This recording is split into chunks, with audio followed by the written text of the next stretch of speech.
परमेश्वर के पवित्र नाम की स्तुति हो। परमेश्वर की महिमा के लिए हम मत्ती रचित सुसमाचार उसका 15 अध्याय उसका पहला, दूसरा और तीसरा वचन पढ़ेंगे।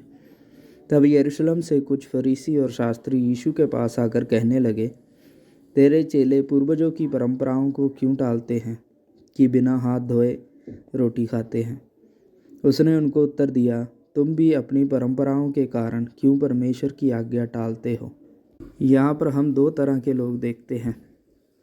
एक अपने आप को धर्मी दिखाने वाले और पवित्र शास्त्र का सबसे ज़्यादा ज्ञान रखने वाले फरीसी और शास्त्री, और दूसरी ओर हम देखते हैं प्रभु के चेले जो आम साधारण लोग हैं और वचन का ज़्यादा ज्ञान उन्हें नहीं है।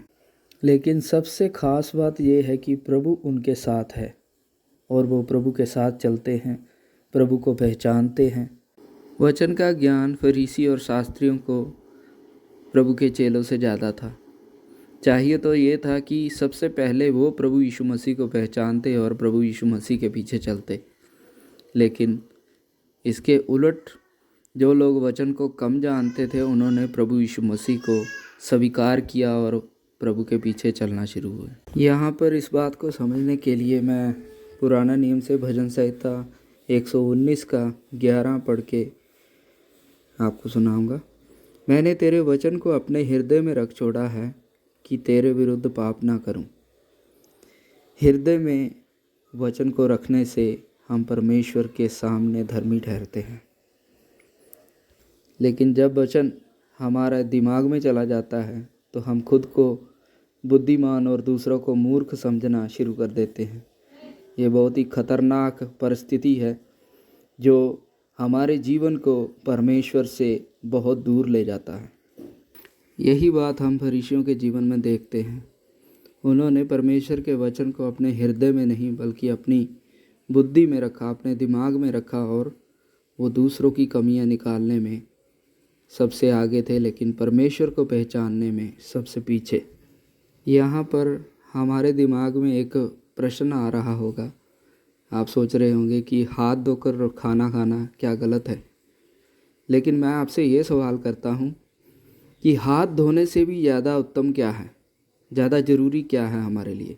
हाथ धोने से भी ज़्यादा ज़रूरी है हम परमेश्वर के सामने जो वस्तु वो हमें खाने के लिए देता है उसके लिए धन्यवाद करें। धन्यवाद ज़रूरी है या हाथ धोना?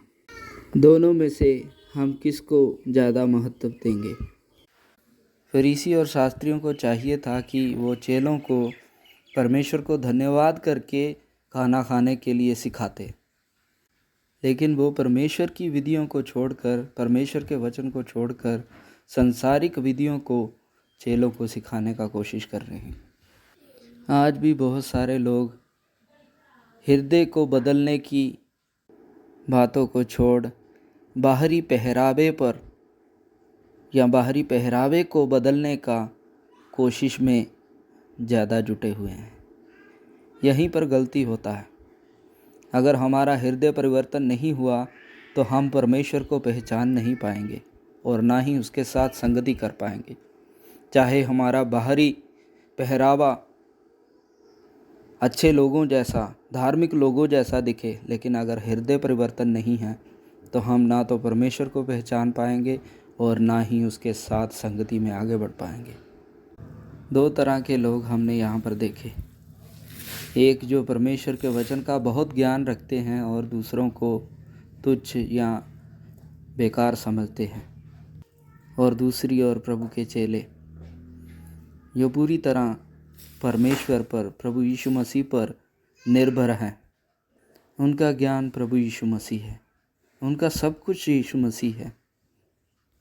ना तो उनके पास घमंड करने के लिए वचन का ज्ञान है, ना ही उनके पास घमंड करने के लिए धन संपत्ति है, ना ही उनके पास घमंड करने के लिए और कोई बात है। केवल प्रभु यीशु मसीह ही उनका सब कुछ है।